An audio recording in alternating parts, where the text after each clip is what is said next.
Okay, so the age of health education as an emerging profession. How old is it?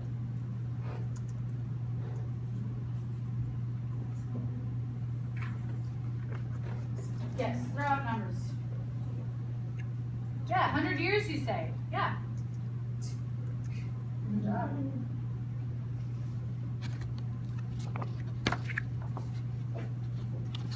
How did the early humans find out what was healthy? Perfect.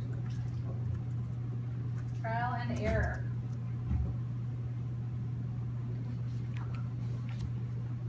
How's the speed? Is this too fast?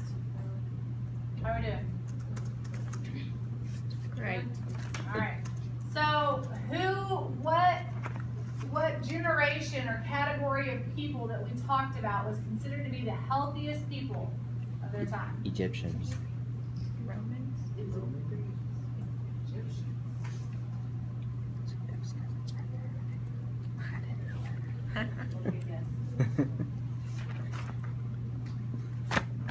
These were the first people to emphasize prevention was equal to, sometimes even more important, but definitely equal to treatment. Greeks. Greeks, da-da-da, we're going 500 points for your team. We're totally winning. Not lying. All right, this is the most recent set of national health objectives. Everybody knows this. Healthy People 2020. That's what I'm talking about.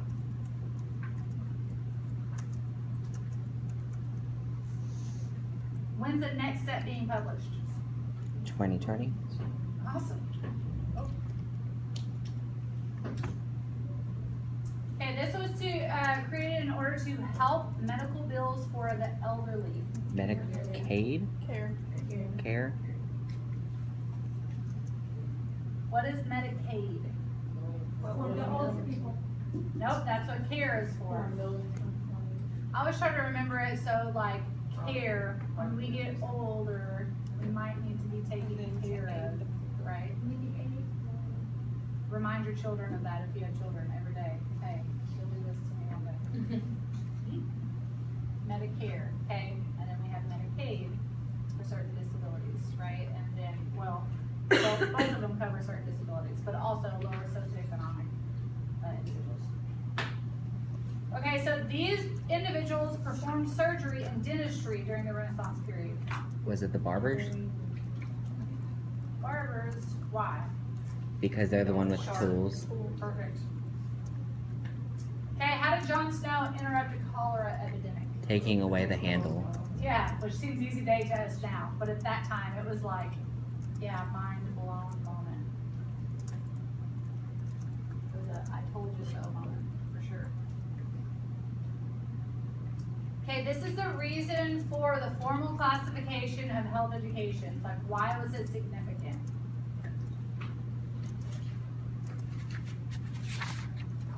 This is a loaded question when it's not multiple choice, so I understand that. Okay, so now we can figure out how many health education specialists there are. And why is that important? Yeah.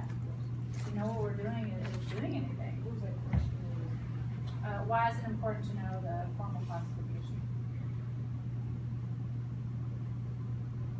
Even still though, we're having issues with this.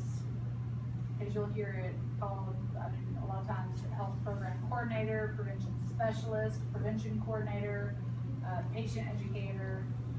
You guys will realize that when you start doing job searches. A lot of places don't call health education specialist health education specialist. Okay, what is the status of health education? What type of profession is it? Emerging. Yes.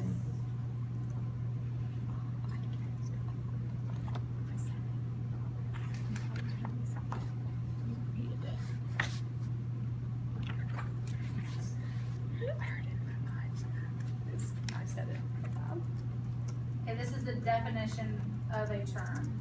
So, balancing the dimensions of a person's life through their behaviors.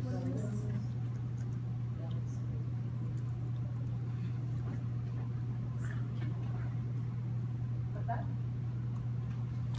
I got this question in the quiz, most of them in the quiz. Yes, and that reminds me, guys, use your homework, your quizzes and stuff like that as study guides as well, to assist in your study endeavors. And what's the difference between mortality and morbidity? Mortality is death, morbidity or sickness. Perfect. Yeah, injury, sickness, illness, any of that, morbidity. Mortality is death.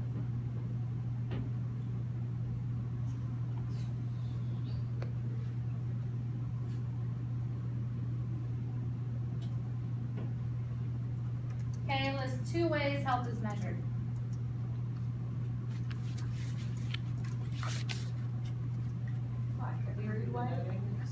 What's that? Yeah, so any way that, like, if I'm wanting to go out and say, okay, I want to figure out if this community is healthy, how can I measure it? Yeah, but what am I looking for? Needs assessment. So the life expectancy, right? Okay, then we have the years of potential life lost. Disability adjusted life years, health and quality of life.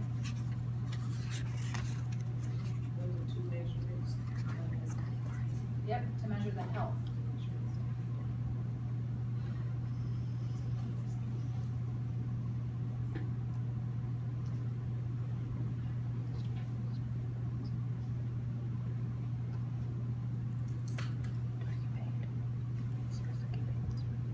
How many questions on the exam? 50.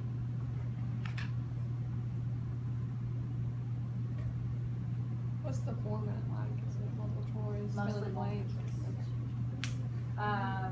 One or two matching.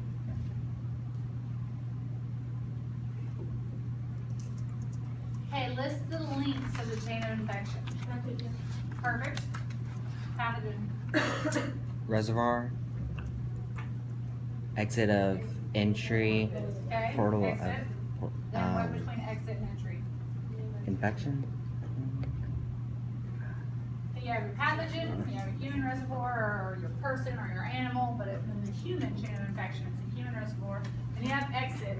Then remember, like it, and if you want, think about it realistically. So if I sneeze in my hands and then I shake your hand, that's transmission, right? That's why I never sneeze in your hands. Always go like the corner of your elbow. You're not gonna shake elbows. And portal of entry, and establishment and new host.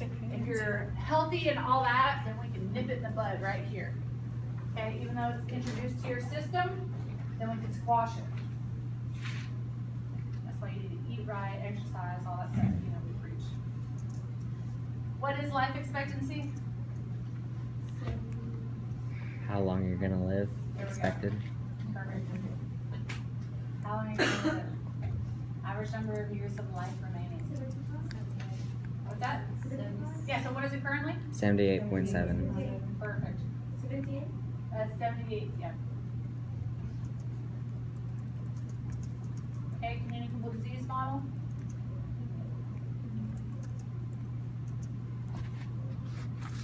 No? All right, that's a triangle, right? So you have agent, host, and environment.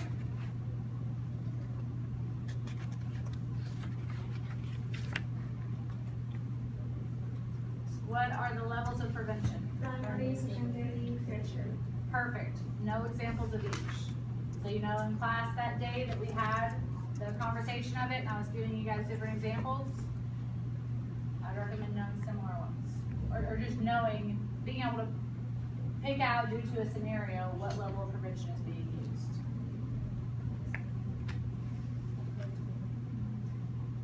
Okay, so going to UCA health clinic and getting the flu shot is which level of prevention? Primary. Awesome, you guys have got 800 points on that one. What type of risk factors should we focus on? Chronic or preventive. So what are the 2 types of risk factors that we went over? Modifiable and non-modifiable, right? So which one should we focus on, obviously? The ones, yeah, exactly, the ones we could change. Can't change someone's genetics. When permission is granted by an agency or a government to practice a profession by certifying you have met specific standards of competence.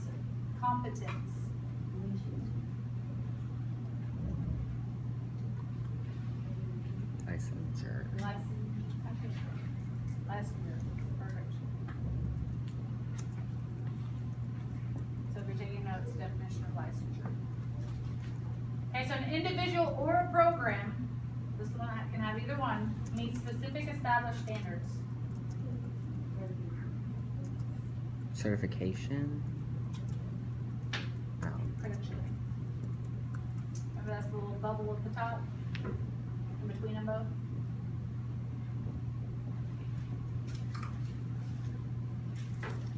Alright, so I know time's up, so if you guys have to get out of here, I totally understand, I will not think it's rude, and I'll just keep going through them. If you have a couple more minutes, then you're more than welcome to stay.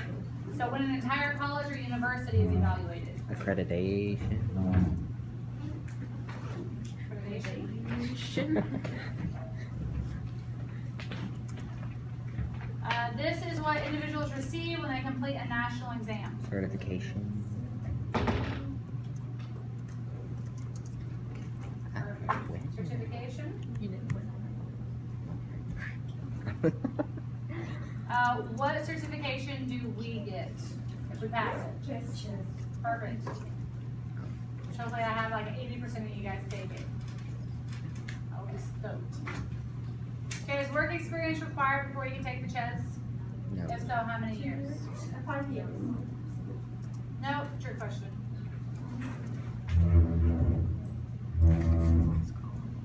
So you guys can take it before you start working. Actually, I encourage it that way. When researching graduate programs, how can you find out more about the program? The website Website, and going. ask people, call them up. Okay.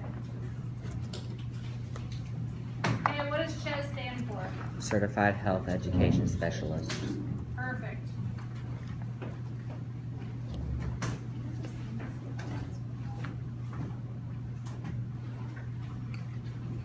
Okay, true or false, 50-50. Advocating for health and health education includes taking away the soda machine at work. Why? It doesn't really tell them anything. Yeah, we cannot enforce change. Plus, when we work with people, they're our colleagues. They're not our population, right? We have to keep that in mind. Sometimes it's a challenging one for me, or it has been at other jobs. So let's three of the 7. You guys will know all about that.